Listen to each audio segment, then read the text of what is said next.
Universal masking is the idea where everybody in a certain space wears a mask.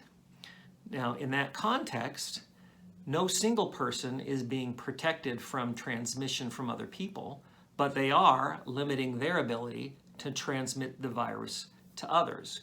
If everybody in that space is wearing a surgical type mask, then total transmission of the virus is reduced in that space.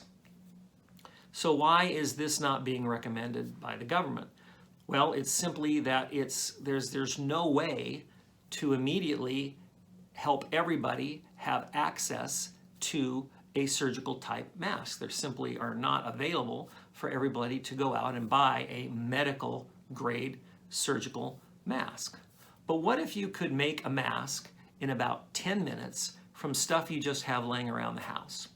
Well, way back in 2013, after the H1N1 pandemic, researchers investigated, what stuff do we have around the house that might be able to reduce transmission of the virus? And they looked at lots of different things and basically concluded that the common 100% cotton t-shirt is the best thing that could reduce transmission of viral particles the size of the coronavirus. So in their tests, what they found that a medical grade surgical mask reduced transmission of particles the size of the coronavirus about 89%. So it blocked 89% of viral transmission.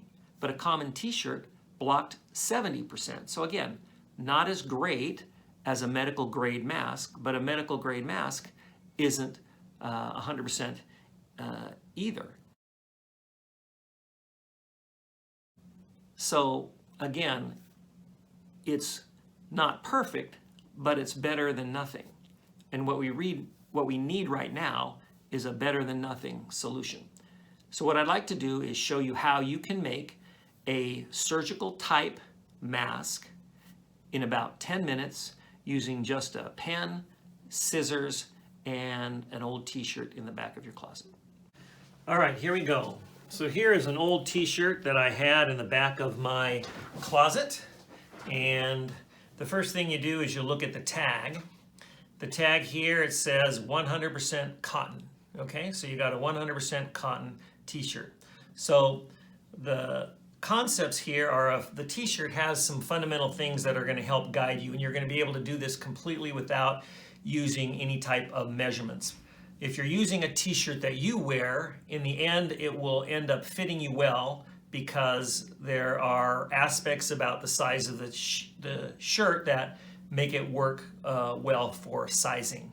So the first thing you want to do is you want to end up making your first cut along this seam here. This is a stitch seam, and it will provide the beginning of the ties you use to tie the masks.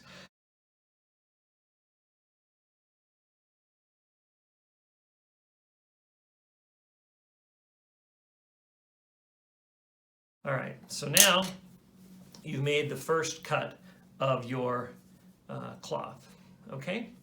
Now you want to go ahead and extend this back this way. But first we're going to measure the mask dimensions, okay? Okay, so now you've got your cut t-shirt, and now you want to figure out how big is the distance from here to here. I think the easiest thing is to just place the collared part right under your chin, and then lift this up to the bridge of your nose like that, and then pinch it off. And I've got that held right here. And then I'm just going to make a cut right there, and that's going to give me the height or the distance of the mask itself. Okay, helps to have. So I made a little cut there, so now I know where that reference point is. Okay. The next thing I'm going to do is I want to figure out how thick the mask is. So the distance between the collar and this way. So that distance is essentially the back of your jaw to the top of your ear. So you basically take that measurement. So what I do is I lay down the mask like this, And then I take this measurement and I keep that distance and I put it down on the mask, which I'll show you.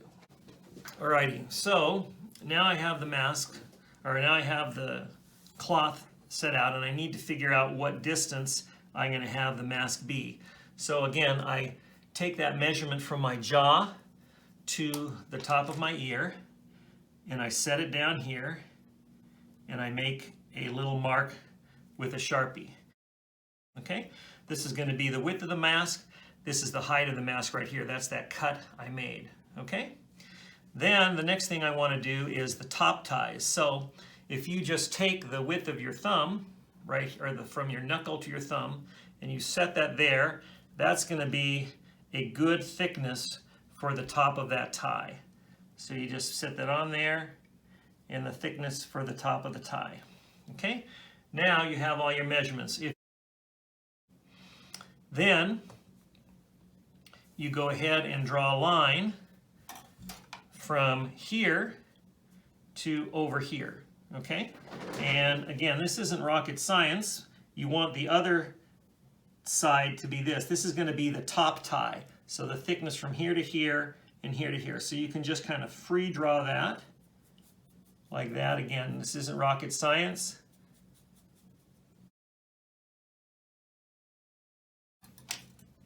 And so the next thing you want to do is you want to cut. This is going to be one tie, and this is going to be the other tie. So you can just kind of extend this like this. On this tie, remember, don't cut the seam.